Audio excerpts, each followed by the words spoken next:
Good morning વિદ્યાર્થી મિત્રો આપણે નેક્સ્ટ ટોપિક વિશે આગળ વધીએ. આપણે 37 નંબરનો ક્વેશ્ચન છે ભાઈ કે ચુંબકીય ડાયપોલ તરીકે વિદ્યુત પ્રવાહ આધારિત વર્તુળાકાર ગૂંચળો છે, તો એની અક્ષ પરના બિંદુએ ચુંબકીય ક્ષેત્રનું આપણે સમીકરણ મેળવવાનું છે. બરાબર, ક્યાં છે ભાઈ? અક્ષ ઉપર. ચુંબકીય ડાયપોલ હોય તો એની અક્ષ ઉપર કેટલું છે તે વિદ્યુત પ્રવાહ આધારિત વર્તુળાકાર ગૂંચળું હોય, બરાબર, તેના અક્ષ પરના બિંદુએ આપણે ચુંબકીય ક્ષેત્ર મેળવવાનું છે. ચાલો, તો આપણે આગળના જે ઇક્વેશન છે તે જ અહીંયા યાદ રાખવાના છે. જેમ કે અહીંયા આઈ વિદ્યુત પ્રવાહ આધારિત આર ત્રિજ્યાની જે વર્તુળાકાર ગૂંચળું હતું, તો એના વડે અક્ષ પરના તેના કેન્દ્રથી મિત્રો એક્સ અંતરે, કેટલા અંતરે ભાઈ? એક્સ અંતરે ઉદ્ભવતું ચુંબકીય ક્ષેત્ર આપણે કઈ રીતે મેળવી શકીએ? તો કે બી બરાબર આપણને ખબર છે μ0 IR square divide by 2 X square plus R સ્ક્વેરની 3/2 આ સમીકરણ આપણે આગળ મેળવેલું છે. બરાબર, તો સમીકરણ આપણે યાદ રાખવાનું રહેશે. તો આ ચુંબકીય ક્ષેત્રની દિશા છે તે આપણે મિત્રો જમણા હાથના અંગૂઠાના નિયમની મદદથી આપણે શું કરી શકીએ? મુજબ અક્ષ ઉપર હોય છે. ક્યાં હશે ભાઈ? અક્ષ ઉપર. ચુંબકીય ક્ષેત્રની દિશા જમણા હાથના અંગૂઠાના નિયમ ઉપરથી આપણે ફાઇન્ડ કરેલી હતી, તો આપણને અક્ષ ઉપર મળેલી હતી. તો અહીંયા જે એક્સ ગૂંચળું છે, એક્સ એ ગૂંચળાના કેન્દ્રથી અક્ષ પર આવેલા બિંદુનું અંતર છે. ક્યાં છે ભાઈ? ગૂંચળાના કેન્દ્ર પરથી અક્ષ પર આવેલું બિંદુ કે જેની ઉપર આપણે ચુંબકીય ક્ષેત્ર ફાઇન્ડ કરવું છે, તેનું અંતર છે તે એક્સ દર્શાવે છે. હવે જો એક્સ છે તે આર કરતાં ખૂબ જ મોટો હોય તો આપણે આરને શું કરી શકીએ ભાઈ? અવગણી શકીએ છીએ. તો આર અને અવગણવામાં આવે તો બી બરાબર આવી જશે μ0 IR square divide by 2x³. બરાબર, બીની કિંમત આપણને મળી જશે. અને સમીકરણમાં આપણને ડાબી બાજુનું અંશ હોય તેને છેદને પાઈ વડે ગુણવામાં આવે. અંશને ને છેદને બેયને પાઈ વડે ગુણવામાં આવે તો શું થાય? તો બી બરાબર શું થશે? μ0 I અહીંયા થઈ જશે πr સ્ક્વેર, બરાબર, કે જે ક્ષેત્રફળ દર્શાવે છે, ગૂંચળાનું ક્ષેત્રફળ દર્શાવે ને πr સ્ક્વેર, અને ડિવાઈડ બાય થશે 2πx³. બરાબર, તો અહીંયા જે πr સ્ક્વેર છે તેની કિંમત આપણે ક્ષેત્રફળ સ્વરૂપમાં અહીંયા મૂકી દઈએ તો બી બરાબર આપણને મળી જશે μ0 IA ડિવાઈડ બાય 2πx³. બરાબર. હવે એક બીજું ઇક્વેશન પણ આપણને ખબર છે કે જેને આપણે ચુંબકીય ડાયપોલ મોમેન્ટ કહીએ છીએ. તો ચુંબકીય ડાયપોલ મોમેન્ટ એમ બરાબર શું આવી જશે? I ઇન્ટુ એ.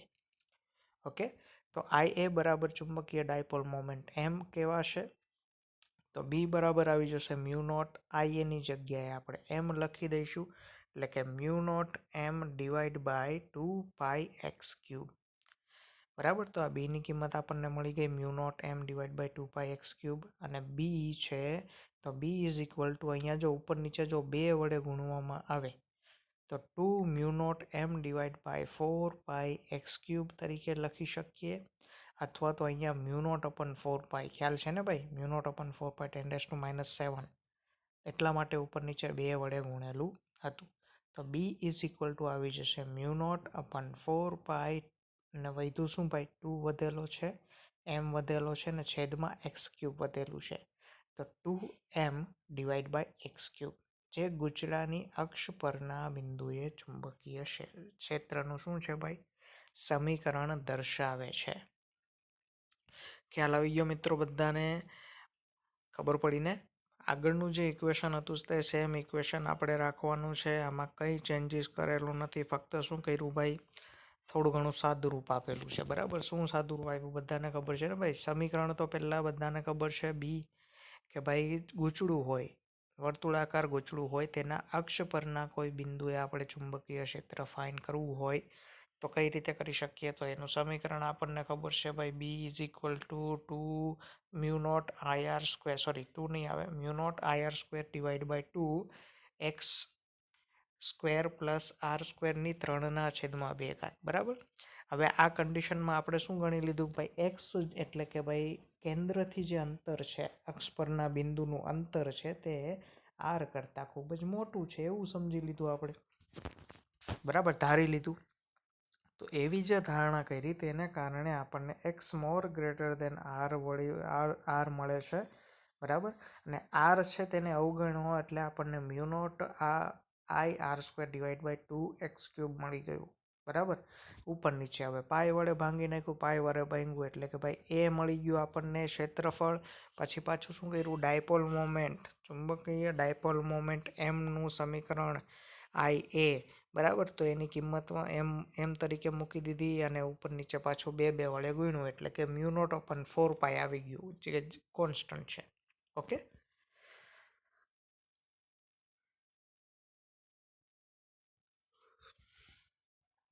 ચાલો નેક્સ્ટ એક્ઝામ્પલ જોઈએ ભાઈ. ચુંબકીય ડાયપોલ તરીકે વિદ્યુત પ્રવાહ જે વર્તુળાકાર ગૂંચળાની અક્ષ પરના બિંદુએ ચુંબકીય ક્ષેત્રનું સમીકરણ લખવાનું છે અને તેની વિદ્યુત ડાયપોલના ચુંબકીય ક્ષેત્ર સાથે સરખામણી કરવાની છે. બરાબર. એટલે ચુંબકીય ક્ષેત્રનું સરખામણી કરવાની છે વિદ્યુત ડાયપોલના વિદ્યુત ક્ષેત્ર સાથે. બરાબર. ડાયપોલ જ છે ભાઈ. ડાયપોલનું વિદ્યુત પ્રવાહ જે વર્તુળાકાર ગૂંચળું હોય તેના કારણે જે ચુંબકીય ક્ષેત્ર ઉત્પન્ન થાય છે અને વિદ્યુત ક્ષેત્ર ઉત્પન્ન થાય છે તે બંનેની સરખામણી કરવાની છે. તો જો સમીકરણ આપણે અહીંયા મેળવેલું છે ભાઈ, B is equal to mu naught upon 4 કૌંસમાં 2 સદિશ એમ ડિવાઈડ બાય x³ છે. અને અહીંયા આર છે તે ગૂંચળાની ત્રિજ્યા છે. બરાબર. ને વિદ્યુત ડાયપોલની અક્ષ પરનું જે વિદ્યુત ક્ષેત્ર છે ઈ, તેનું સમીકરણ શું હતું આપણી પાસે? 2 સદિશ પીઈ ડિવાઈડ બાય 4πε0 x³. હવે જુઓ મિત્રો, અહીંયા 2 ડિવાઈડ બાય 4πε0 અથવા તો 1/4πε0 કોન્સ્ટન્ટ છે ને અહીંયા મ્યુ નોટ અપન 4π કોન્સ્ટન્ટ છે. ઓકે. ચાલો સમીકરણ 1 ને સમીકરણ 2 બંનેને જો સરખાવીએ તો શું કેન્સલ થઈ જશે? જો 2m, એમ શું છે ભાઈ? એમ છે આપણી ચુંબકીય ડાયપોલ મોમેન્ટ. પી શું છે? વિદ્યુત ડાયપોલ મોમેન્ટ. તો 2 કેન્સલ. બરાબર. અહીંયા x³ નીકળી જશે, અહીંયા 4π નીકળી જશે. એનો મતલબ મ્યુ નોટ બરાબર 1/ε0 કરી શકીએ. Mu naught is equal to 1/ε0. બરાબર. ε0 ખબર છે ને, પરમિટિવિટી, શૂન્ય અવકાશની. અને મ્યુ નોટ શું આવશે? પરમિએબિલિટી. ચાલો, તો પરમિએબિલિટી મ્યુ નોટ બરાબર 1/ε0 આપણને મળે છે. બરાબર. તો અહીંયા ચુંબકીય ડાયપોલ મોમેન્ટ એમ અને વિદ્યુત ડાયપોલ મોમેન્ટ પી, ચુંબકીય ક્ષેત્ર બી, વિદ્યુત ક્ષેત્ર ઈ વડે દર્શાવેલું છે. ઓકે. ચાલો, તો આ સરખામણી જ્યારે આપણે કરી ત્યારે આપણને આ ઇક્વેશન મળેલું છે mu naught is equal to 1/ε0, કે જેમાં ચુંબકીય ક્ષેત્રનું સરખામણી આપણે વિદ્યુત ક્ષેત્ર સાથે કરી છે. બરાબર. કોના માટે ભાઈ? ડાયપોલ માટે. કોના માટે કરેલી? ડાયપોલ. ચાલો નેક્સ્ટ. વિદ્યુત ડાયપોલના લંબ દ્વિભાજક પર વિદ્યુત ક્ષેત્ર અને વિદ્યુત પ્રવાહ ગૂંચળાના કેન્દ્ર તેના અક્ષ પરના x બિંદુએ આવેલા ચુંબકીય ક્ષેત્રના સૂત્રો લખો ભાઈ.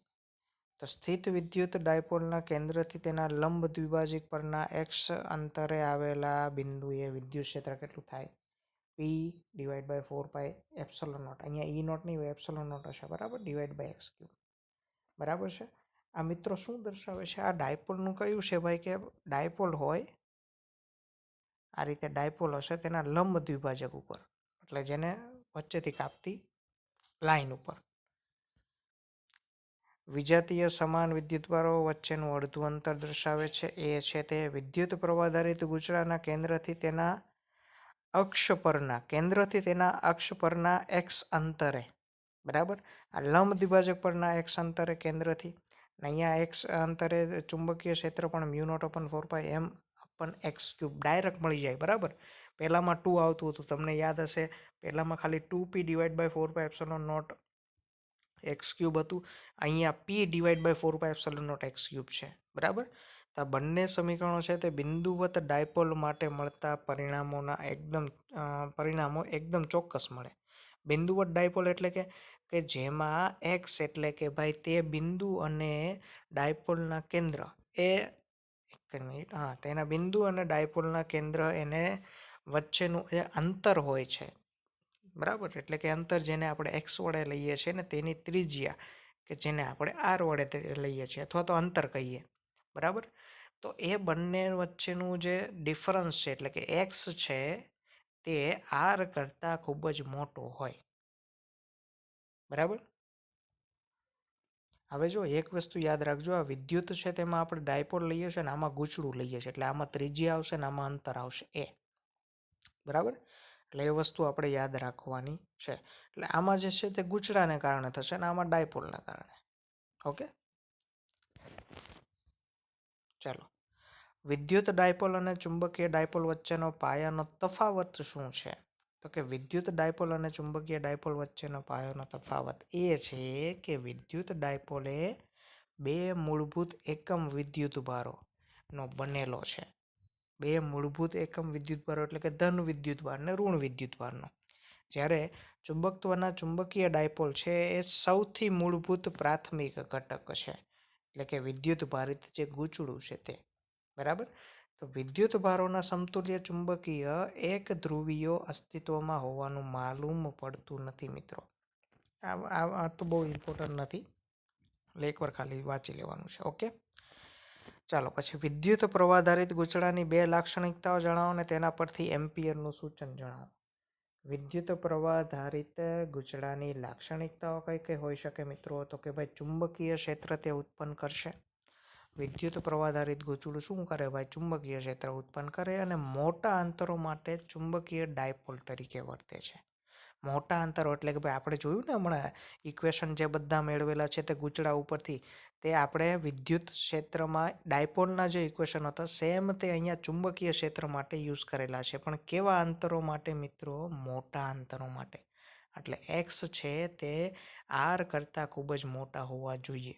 પછી ચુંબકીય સોયની માફક તે ટોર્ક અનુભવે છે.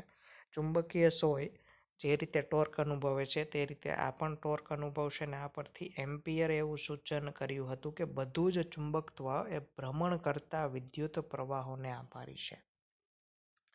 જેટલું પણ ચુંબકત્વ છે તે ભ્રમણ કરતા હોય તેવા વિદ્યુત પ્રવાહોને આભારી છે. એટલે કે વિદ્યુત પ્રવાહો કે જે ભ્રમણ કરશે તે શું ઉત્પન્ન કરે ભાઈ? ચુંબકીય ક્ષેત્ર. બરાબર. તો એને આભારી છે. તો આ થોડા અંશે સાચું પણ લાગે છે અને હજી સુધી પણ એક ધ્રુવીય ચુંબક જોવામાં આવ્યું નથી. એટલે કાં તો ધન વિદ્યુતભાર હોય ને કાં તો ઋણ વિદ્યુતભાર હોય એવું ચુંબક અત્યાર સુધી આપણને જોવા મળ્યું નથી. બરાબર. ને આમ છતાં ઇલેક્ટ્રોન અને પ્રોટોન જેવા પ્રાથમિક કણો જે આંતરિક ચુંબકીય મોમેન્ટ ધરાવે છે ને ભ્રમણ કરતા વિદ્યુત પ્રવાહ પર આધારિત નથી. બરાબર. એ ભ્રમણ કરતા હોય તેવા વિદ્યુત પ્રવાહો ઉપર આધારિત નથી. ઓકે, ચાલો. તો વિદ્યુત પ્રવાધારિત ગૂંચળું હતું તેની લાક્ષણિકતાઓ વિશે આપણે માહિતી મેળવી. ચાલો, આ ન્યુક્લિયસ છે, પછી બોહરના નિયમ છે, પછી વધે છે આપણું પેલું ગેલ્વેનોમીટર વાળું આવશે. ગેલ્વેનોમીટર. ચાલો પહેલાં આ કમ્પ્લીટ કરી નાખીએ.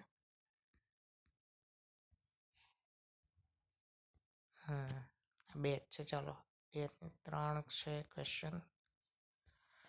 ચાલો. ન્યુક્લિયસને ફરતે પરિભ્રમણ કરતો ઇલેક્ટ્રોન ચુંબકીય ડાયપોલ મોમેન્ટનું સમીકરણ મેળવીને ગાયરોમેગ્નેટિક ગુણોત્તર સમજાવો. ગાયરોમેગ્નેટિક ગુણોત્તર આપણે સમજવાનો છે. તો એ પહેલાં જોઈએ તો કે ભાઈ આકૃતિમાં આપણને શું દર્શાવેલું છે? હાઇડ્રોજન પરમાણુ છે તેનું બોહર મોડલ છે. બરાબર. આ તમારે કેમિસ્ટ્રીમાં કદાચ આવતું હશે. ચાલો, તો હાઇડ્રોજન મોડલનું ભાઈ બોહર આપેલો છે. તેમાં જુઓ વિદ્યુતભાર નેગેટિવ ઇલેક્ટ્રોન ધરાવતો ઇલેક્ટ્રોન પ્લસ ઝેડી વિદ્યુતભાર ધરાવતા સ્થિર અને ભારે ન્યુક્લિયસની આસપાસ શું કરે છે ભાઈ? વર્તુળાકાર ગતિ કરે. દેખાય છે આ વર્તુળાકાર ગતિ કરે છે તેમ? બરાબર. ને વિદ્યુત પ્રવાહ શું રચે છે ભાઈ? આઈ જેટલો વિદ્યુત પ્રવાહ રચે છે. તો આઈ બરાબર ઈના છેદમાં ટી આપણે લખી શકીએ. વિદ્યુતભાર છેદમાં લાગતો સમય ટી એ એક પરિભ્રમણનો સમય છે. બરાબર, કે જેને આપણે આવર્તકાળ કહીએ છીએ.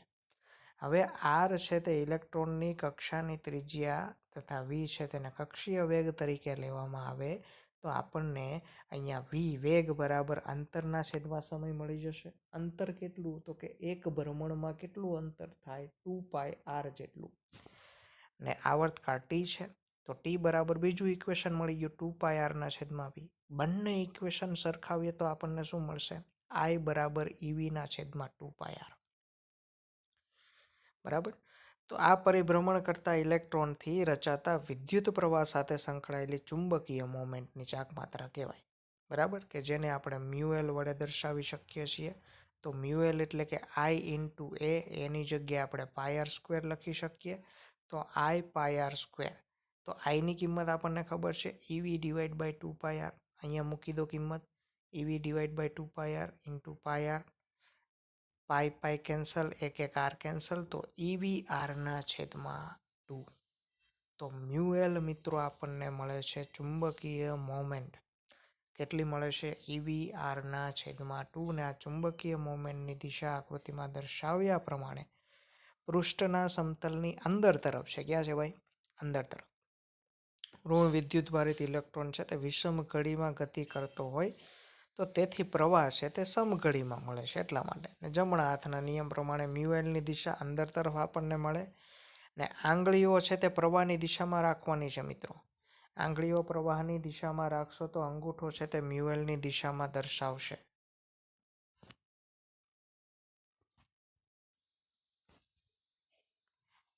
ચાલો, વિદ્યુત પ્રવાહ વિષમ ઘડી દિશામાં છે ગતિ કરતો હોય, તેથી પ્રવાહ છે તે સમઘડી મળે. મિત્રો પ્રવાહ છે, હવે જો આ છે ને ઉલટું થઈ જાય. હવે ઋણ વિદ્યુત ભાર છે તે વિષમ ઘડી દિશામાં છે. જો ઘણા શું કરશે ભાઈ, પ્રવાહ છે ડાયરેક્ટ વાળશો તો તમને બાર તરફ અંગૂઠો દેખાડશે. પણ અહીંયા ઋણ વિદ્યુત ભાર છે, ઇલેક્ટ્રોન છે ને, તો ઋણ વિદ્યુત ભાર છે તેથી પ્રવાહ કઈ દિશામાં વહે? તો કે સમઘડી, એટલે કે ઘડિયાળના કાંટાની દિશામાં. એટલા માટે મ્યુએલ છે તે આપણને અંદર તરફ મળશે. ખ્યાલ આવ્યો? ચાલો, સમીકરણમાં આપણે જમણી બાજુ ઇલેક્ટ્રોનના દળ એમઈ વડે ગુણવામાં આવે અને ભાંગવામાં આવે, તો અહીંયા મ્યુએલ બરાબર ME VR divide by 2 ME વડે દર્શાવી શકાય. પણ આપણને ખબર છે એમઈ ઇન્ટુ વીઆર છે તે કક્ષીય કોણીય વેગમાન તરીકે આપણે દર્શાવી શકીએ. જેમ કે સદિશ એલ બરાબર સદિશ આર ક્રોસ સદિશ પી હતું ને ભાઈ, 7મા ચેપ્ટરમાં આપણે જોયેલું ને 11મા ધોરણમાં. એના આરપી સાઇન થીટા થતું હતું. બરાબર, આરપી સાઇન થીટા ઉપરથી એ જ રીતે આપણે જોઈએ તો પીની જગ્યાએ અહીંયા એમઈ ઇન્ટુ વી લખી શકીએ. બરાબર, એમઈ વી સાઇન ટેન ટી એટલે કે એમ વી આર આપણને એલ બરાબર મળી જશે. ખ્યાલ આવી ગયો? ચાલો, તો મ્યુએલ બરાબર આપણને મળશે ઈ છેદમાં 2 કે જેને આપણે એલ વડે દર્શાવી શકીએ છીએ. એમવી આર ક્યાંથી આવ્યો? ઈ છેદમાં 2 આ ઈ છેદમાં 2 વી આર અહીંયા વધશે તો એમઈ વડે ગુણેલું છે એટલે આવેલું છે. ખ્યાલ આવ્યો ને ભાઈ? ચાલો, આ એમવી ક્યાંથી આવ્યો તે ખબર પડી ભાઈ? તો P is equal to MV થાય ને, દળ ગુણ્યા વેગ. ત્યાંથી એમવી આવેલો છે. બરાબર, એટલે એમવી આર અહીંયાથી આપણને મળ્યો છે. તો સદિશની રીતે આપણે દર્શાવવા જઈએ તો મ્યુએલ ઇઝ ઇક્વલ ટુ શું આવશે? Minus E divide by 2 ME into સદિશ એલ. માઇનસ ઈ ઇલેક્ટ્રોનનું મૂલ્ય દર્શાવે છે. ઋણ ચિહ્ન દર્શાવે છે કે ઇલેક્ટ્રોનનું કોણીય વેગમાન ચુંબકીય મોમેન્ટની વિરુદ્ધ દિશામાં હોય. હમણાં કેમ આપણે ડાયરેક્શન જોઈ કે ભાઈ આ વિષમ ઘડી દિશામાં હોય તો આપણે પ્રવાહ સમઘડીમાં લેવાનો, એટલે બાર તરફ મળે આપણને, અંદર તરફ મળે. તો ઇલેક્ટ્રોન વિદ્યુતભારવાળા ઇલેક્ટ્રોનને સ્થાને જો ધન વિદ્યુતભારિત કણ લીધો હોય તો કોણીય વેગમાન અને ચુંબકીય મોમેન્ટ કઈ ડાયરેક્શનમાં મળશે? ભાઈ એક જ દિશામાં મળશે. આ ઋણ વિદ્યુતભાર હતો એટલે બંને અલગ અલગ ડાયરેક્શન હતી. જ્યારે ધન વિદ્યુતભાર લેવામાં આવે તો કોણીય વેગમાન અને ચુંબકીય મોમેન્ટ એક જ ડાયરેક્શનમાં મળે. અને સમીકરણમાં આપણે મ્યુએલ અને એલનો ગુણોત્તર જો લઈએ, મ્યુએલનો ગુણોત્તર અને એલનો ગુણોત્તર, આ બંનેનો, આ મ્યુએલ અને એલ ઇઝ ઇક્વલ ટુ એમવીઆર વાળું જોયું ને, તેનો આપણે ગુણોત્તર લઈએ તો ઈના છેદમાં 2 મળશે. ને આ ગુણોત્તર છે જેને મ્યુએલ અને એલ, મિત્રો યાદ રાખજો, મ્યુએલ અને એલનો જે ગુણોત્તર લઈએ તેને ગાયરોમેગ્નેટિક ગુણોત્તર કહેવાય.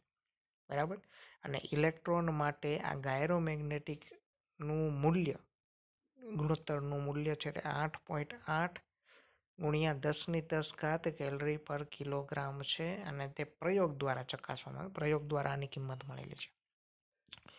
ઓકે, ચાલો, ક્વેશ્ચન ખબર પડી ગઈ ને ભાઈ? ગાયરોમેગ્નેટિક આપણે બોહરનું મોડલ જોયું, એમાંથી ચુંબકીય ડાયપોલ મોમેન્ટ છે તેનું સમીકરણ મેળવ્યું અને ગાયરોમેગ્નેટિક ગુણોત્તર વિશે વાત કરી. ઓકે, ચાલો નેક્સ્ટ. બોહરના પ્રથમ અધિતર્કની મદદથી બોહરના મેગ્નેટોન સમજાવો. તો બોહરના અધિતર્કે આપ્યું છે કે કોણીય વેગમાન અમુક વિભિન્ન સમૂહનો બનેલો હોય, મૂલ્યોના સમૂહ ધરાવે છે. બરાબર. તો બોહરના ક્વોન્ટમીકરણની શરત પ્રમાણે આ બોહરનું ઇક્વેશન છે જે યાદ રાખવાનું. L બરાબર n hના છેદમાં 2π ને n શું દર્શાવે મિત્રો? એ વાસ્તવિક સંખ્યા છે. 1 2 3 4 કોઈ પણ હોઈ શકે. અને h છે તમારો પ્લાન્ક અચળાંક છે, તેની કિંમત છે 6.625 ગુણ્યા 10⁻34. બરાબર. ને મ્યુએલ ની કિંમત આપણને ખબર છે, E into L divide by 2me. તો L ની કિંમત અહીંયા આપણે મૂકી દઈએ NH ડિવાઈડ બાય 2π. તો ENH divide by 4me into pi થઈ જશે. n બરાબર જો 1 લેવામાં આવે તો EH divide by 2me divide by EH divide by 2me into 2π. હવે h ની કિંમત જુઓ 6.63 ગુણ્યા 10⁻34. રાઉન્ડ ઓફ કરી દીધું છે પણ એ ખોટું છે ભાઈ, 6.625 જ લેવું પડે. ડિવાઈડ બાય 4 ઇન્ટુ 3.14 ઇન્ટુ એમીની કિંમત. તો એ કિંમત મૂકતા મ્યુએલ આપણને મળે છે 9.27 ગુણ્યા 10⁻24 એમ્પિયર મીટર સ્ક્વેર. બરાબર. તો આ મિનિમમ એ લઘુત્તમ મૂલ્ય છે, કેમ કે n બરાબર 1 લીધું ને. તો મ્યુએલના લઘુત્તમ મૂલ્યને આપણે બોહર મેગ્નેટોન કહેવાય. મ્યુએલનું લઘુત્તમ મૂલ્યને બોહરનું મેગ્નેટોન કહેવાશે. યાદ રાખજો. ઓકે. હવે કક્ષીય ચુંબકીય ચાકમાત્રા અને સ્પિન ચુંબકીય ચાકમાત્રા સમજવાની છે. તો વર્તુળમય ગતિ કરતા હોય તેવા વિદ્યુતભારો અને ચુંબકીય મોમેન્ટ સંકળાયેલી હોય છે, જેને કક્ષીય ચુંબકીય ચાકમાત્રા કહેવાય. કેવી ગતિ? ભાઈ વર્તુળમય ગતિ કરતા હોય તેવા વિદ્યુતભારો અને ચુંબકીય મોમેન્ટ, એ બંને એકબીજા સાથે સંકળાયેલી છે, જેને આપણે ચુંબકીય ચાકમાત્રા કહેવાય છે, જેની કિંમત મ્યુએલ બરાબર EL ડિવાઈડ બાય 2me હમણાં આપણે મેળવી તે જ આવે છે. ઇલેક્ટ્રોનને આંતરિક ચુંબકીય મોમેન્ટ પણ કહેવાય છે. તેનું મૂલ્ય 9.27 ગુણ્યા 10⁻24 એમ્પિયર મીટર સ્ક્વેર છે. બરાબર. ને સ્પિન ચુંબકીય ચાકમાત્રા પણ તેને કહેવાય છે. આંતરિક ચુંબકીય મોમેન્ટ હોય ને તે સ્પિન ચુંબકીય ચાકમાત્રા કહેવાય. ને ઇલેક્ટ્રોન એ પ્રાથમિક કણ છે અને ભમરડા કે પૃથ્વીની જેમ ફરવા માટે કોઈ અક્ષ હોતી નથી, તેને કોઈ અક્ષ ના હોય. ને આમ છતાં તે આંતરિક ચુંબકીય ચાકમાત્રા ધરાવે છે. હવે એકવાર ખાલી વાંચી જવાનું છે. ચાલો, તો આ સાથે મિત્રો અહીંયા આપણો લેક્ચર કમ્પ્લીટ કરીએ છીએ ભાઈ. નેક્સ્ટ લેક્ચરમાં બીજા થિયરી જોઈશું. Okay, thank you.